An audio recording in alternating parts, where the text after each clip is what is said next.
Hey guys, what's up? This is Russ with Razor's Edge Combat Elite, and today I want to talk about an athlete that I, along with many others, consider to be one of, if not the greatest high school wrestler of all time. And that athlete's name is Cary Kolat from Jefferson Morgan High School in Pennsylvania. Just to touch upon a few of Cary's credentials in high school, he finished his high school career with a 137-0 record. He won 4 PIAA state titles along with 4 Outstanding Wrestler awards, and he's the only wrestler to have ever accomplished that feat that I'm aware of. I've actually heard that Kolat only went the distance 6 times in his high school career, but after doing a considerable amount of research, I couldn't verify this fact, but it is completely and totally believable due to his dominance at the high school level. In Kolat's own words, he had a rough start to his career, but then things picked up pretty quickly. He went on to win an AAU national championship in elementary, and then he did nothing but win from that point forward. Kolat says that after setting the goals of becoming an Olympic champion and the best wrestler in the world as a youngster, his father really began to push him to be the best. As Kolat's legend continued to grow, people began to travel from far and wide to catch a glimpse of this phenomenal athlete. He was known for his intensity on the mat and for hitting moves with unparalleled power at the high school level. At one point, his abilities even caught the attention of Olympic and world champion Dave Schultz, who was coaching at the Foxcatcher Wrestling Club at the time, and he would go on to mentor Kolat throughout his formative years. One of Kolat's most impressive accomplishments when he wrestled in the prestigious Midlands tournament in 1989 as a high school sophomore. At the time, the Midlands was quite possibly the toughest open tournament in the country. It attracted a ton of NCAA and even Olympic champions. And after losing his first match 8-7, Kolat went on a tear and won 6 matches straight to walk away with a third place medal, which is just completely unbelievable for a high school sophomore. Back in 2005, Intermat did a series about the top 20 high school wrestlers of all time. The list included names such as Johnny Hendricks, Lincoln McElravy, Brett Metcalf, just to name a few, and the article named Kolat as number 1.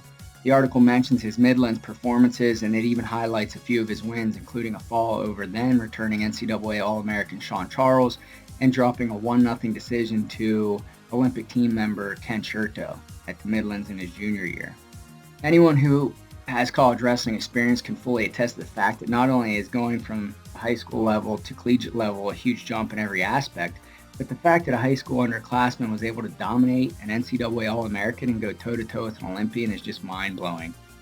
The Intermat article also mentions that Kolat gained a victory over then NCAA champion Sean O'Day in an open tournament while still in high school.